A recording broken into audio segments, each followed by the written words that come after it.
There we go. All right. I'll be in the stars I because love it. that's where. I love it. Wait, hey, where are you located again? um, I moved to India, to Mumbai. Wow. Okay, so you guys, what time are you guys? You're in the evening, you said.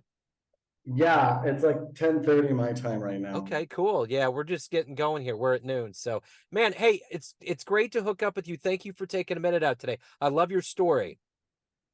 Thank you so much. It took me a while because I was getting set up because I just arrived in June, and Yeah. we can, if you want, let's get right into it and ask me questions, even if Yeah, it's personal, just ask away and let's just get the show going and let's do it. have fun. I love it. So first thing I'm going to ask you is the last 3.5 years has been quite an ordeal living through a pandemic. How did you get through it and how has it changed you? Okay. Are we starting or are you Oh doing yeah, the no, this intro? is it. We hit the hi-hat and we're going. Oh, okay. Wow. Let's just say I was living in Toronto because I'm Canadian Swiss. And the job that I was working at, I was a school driver, driving kids in a minivan to school, and I ended up getting in a car accident as a result. So most of the time period was healing at home, and then I ended up having to get a different job after a year of being on the support system when you get in a car accident. And so I was working from home at this other job, but I was healing, and it was like the way they did things in Canada. I wasn't really happy about with how things went, to be honest with you.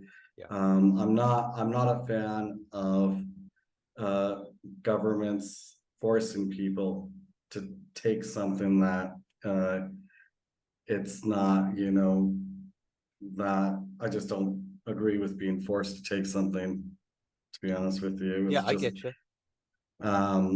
and also there was a huge divide because there was people that I just felt that it divided everyone up. People that there was a camp, people that did that expected people to follow what um you know follow what was being mandated.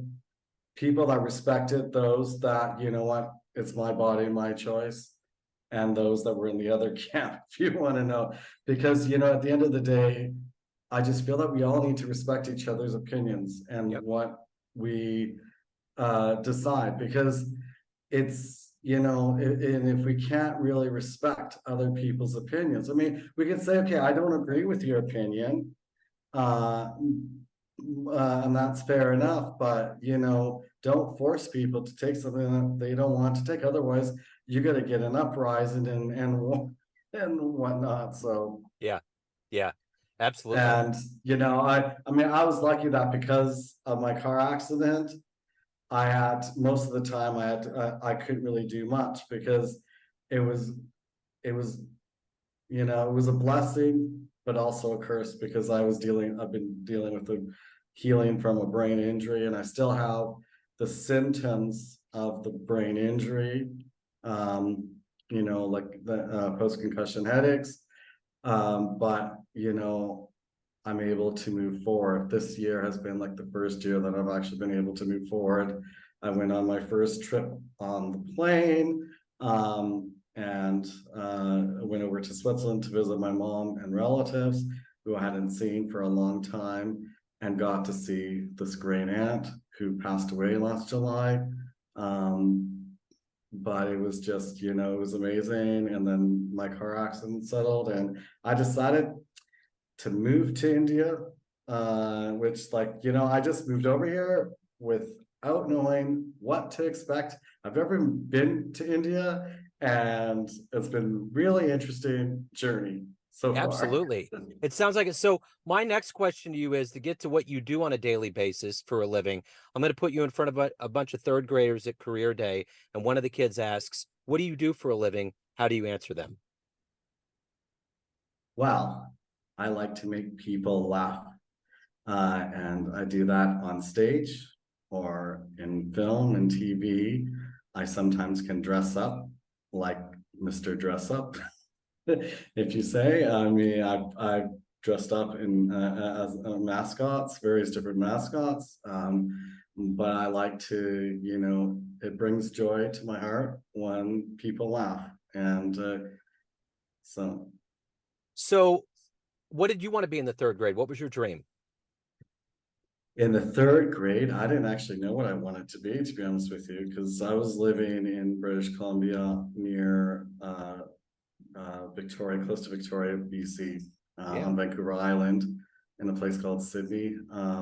And I honestly don't know, because it was the first year that I lived in the countryside. Was not happy because earlier on, the previous school year, I was living in Vancouver, where there was lots to do. And I was in a choir when I was in Vancouver. I did swimming. I mean, everything was close by, and so it was a kind of I was in a new territory where I was having to make new friends, and so it was. I don't remember what exactly wanted to do, to be honest with you, because I knew I liked singing and dancing because I grew up with it, because my grandfather, he used to play the accordion. And when I went and visited him, because he lived over in Switzerland, I we would sing and dance and have fun. But I just, I didn't look at it as a career. For me, I just wanted to be a kid. That's the best profession to have. So, what was the first time you got on stage and got a good audience reaction and felt like this is what I want to do with my life? Well, to be honest with you, it wasn't actually being on stage that made the deciding factor. Yeah. What was the deciding factor is when my grandfather passed away when I was 14 years old. And then I went and auditioned for this community theater production of Pinocchio. And it was a really fabulous role for me. I ended up being in the news, in the news for the first time in my life. I got to be in, like, I even got I even got 10 years taken off by the big newspaper in Victoria. They said 4-year-old Andrew Mondia was below the picture, and it's like, wow.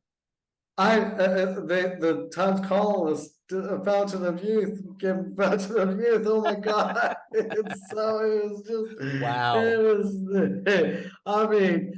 Everywhere else it said 14-year-old Andrew Mondia, and this one said 4-year-old. At one point, it was 4-year-old, and you'd think, like, such a well-established newspaper, but you know what? It's human error. Human Yeah. errors happen.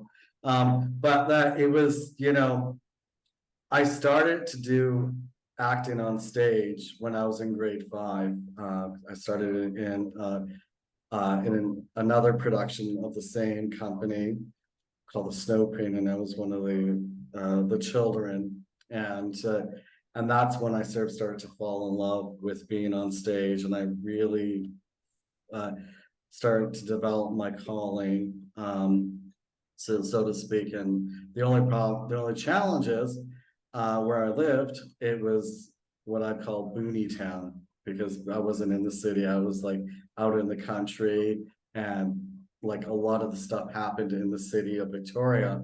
So I'd have to take a bus to go to where I wanted to go. And like my parents, they didn't want to drive me. And so I developed being independent from an early age, because I would go on my own and take the bus, and I was very outgoing. I would talk to people on the bus as well. I mean, so it was just eh, so Cool. So, who's been a hero for you in your life?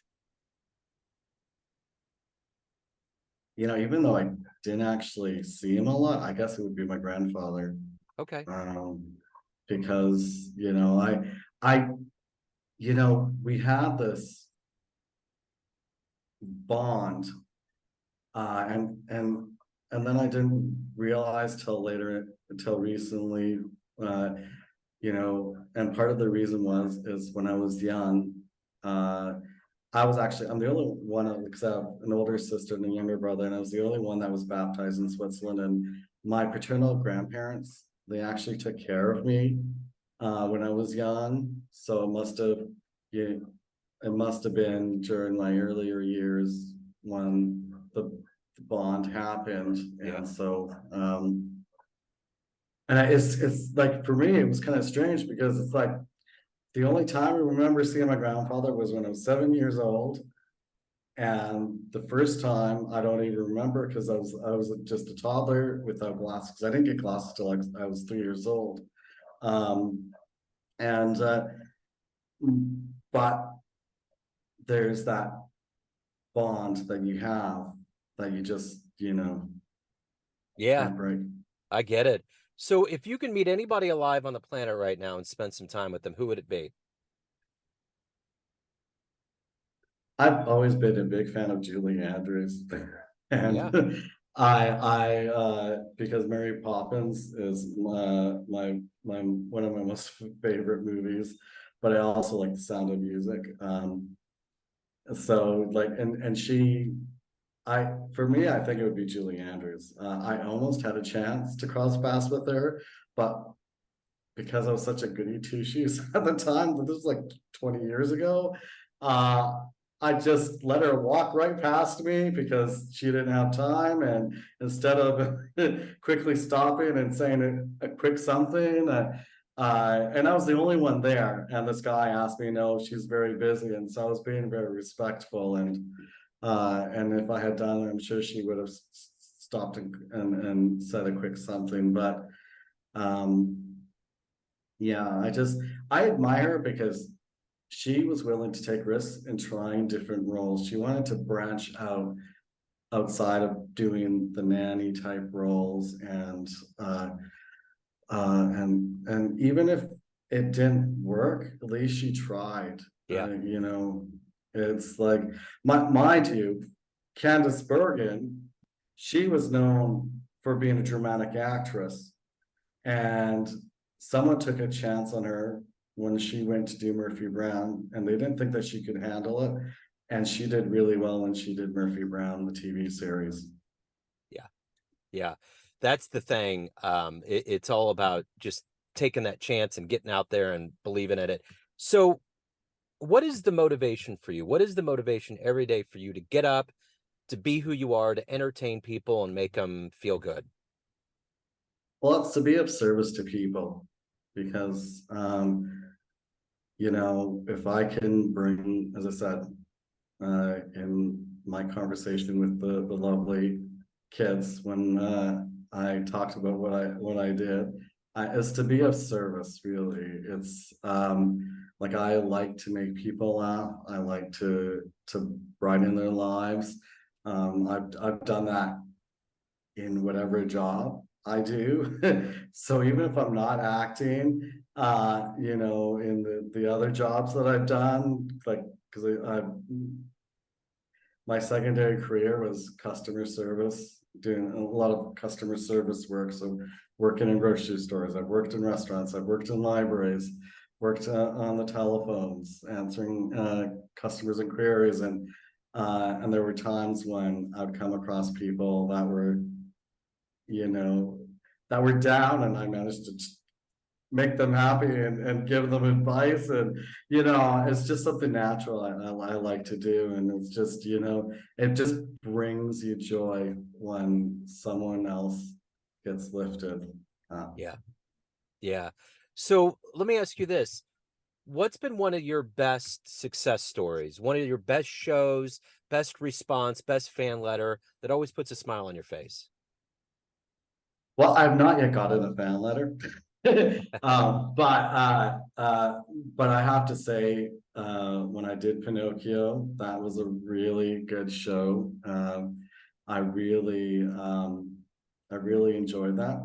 However, I did do a really fabulous audition, and I got a response. Normally, when you go and audition, you don't get responses back from the casting people, like directors, like whoever does the casting. And I went, even though I didn't get a role, and it ended up being a SOC type role, or like very couple of lines. I auditioned for a big DreamWorks film over 20 years ago. And I just like, I sort of use it as my benchmark because I just lost it in the audition. I just was so in character.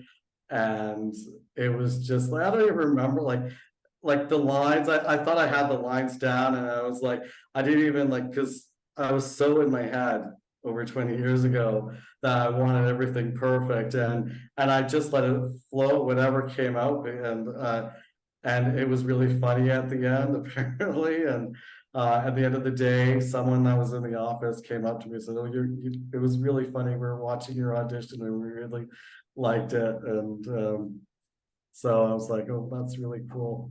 I felt so good about it. Yeah. So So let's say you have a dream tonight. You run into a much younger version of yourself, say like 20, and you can give that version of you a piece of advice based on the life you've led, the wisdom you've gained. What advice would you dispense on that younger version of you? own your own power. I mean, literally, because people, when we grew up, we come, a lot of our, beliefs come from the people that we've raised, and we sort of lose our own power.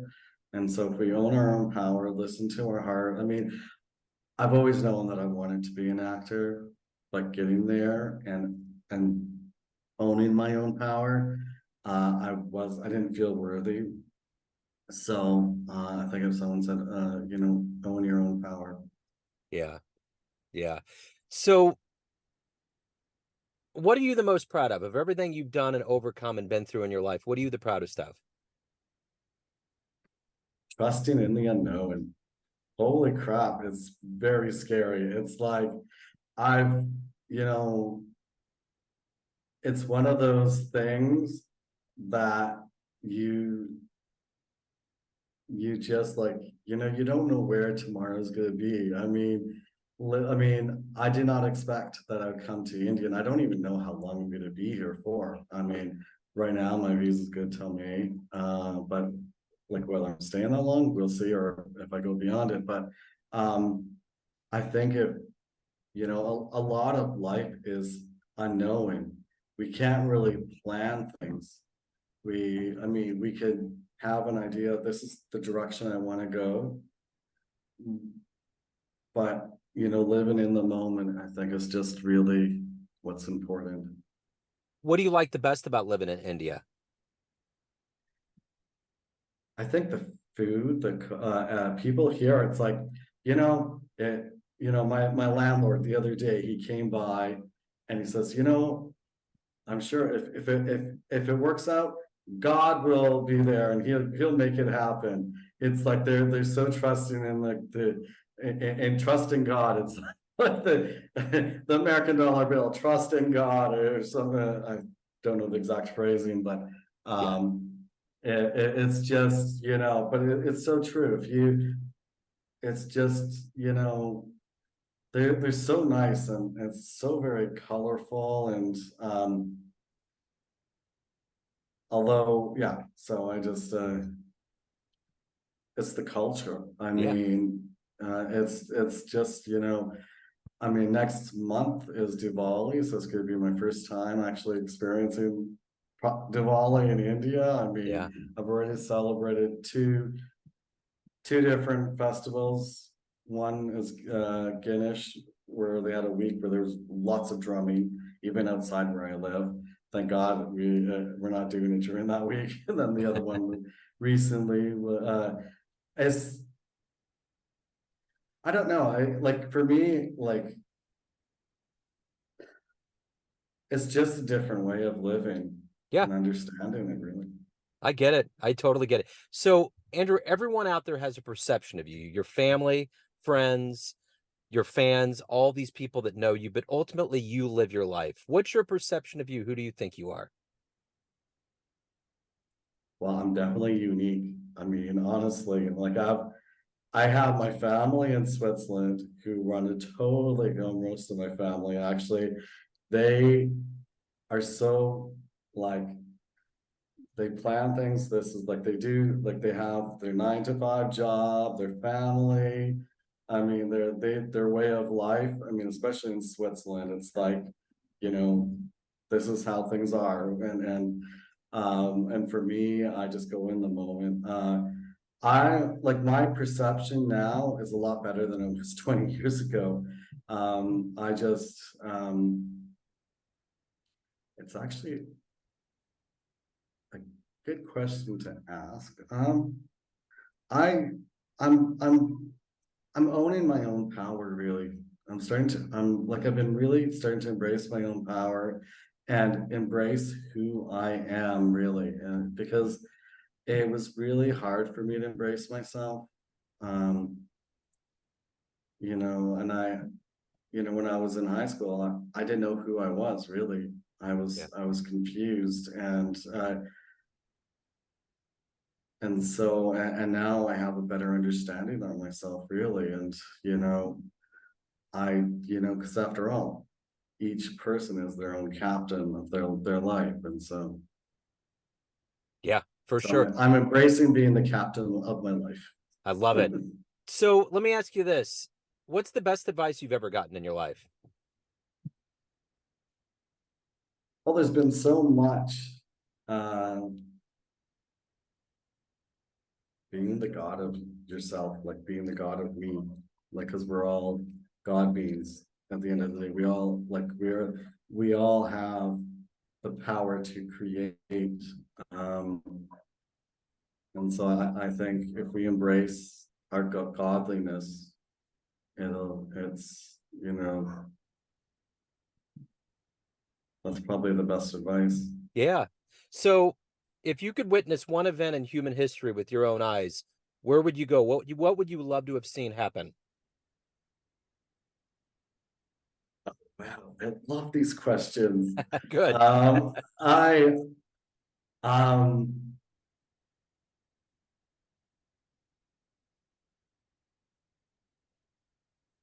I'm trying to think because there's so many wonderful events. Because for Yeah. me, I want to go everywhere. Yes, that's the thing. Yeah. Yeah, it's like because I've traveled around the world and I've been to different places. Um, now keep I think going to Egypt to when probably Cleopatra was around. Yeah. That'd be cool. Definitely. So, Andrew, if anyone wants to learn more about you, catch a show, anything about your world, where can they go? Well, right now it's just social media. As until my site gets back up. So just pointing to social media at this time. Andrew Mondia at Andrew Mondia. I'm Excellent. on Facebook and Instagram. Cool. Andrew, this has been wonderful. Thank you, sir. I appreciate your time today. Best of luck with everything. And thank you so much for having me, and do and I appreciate being on here as well. My pleasure, man. Take it easy. Send my best to India. I will send my bus to North America for me. You got it. See you later, man.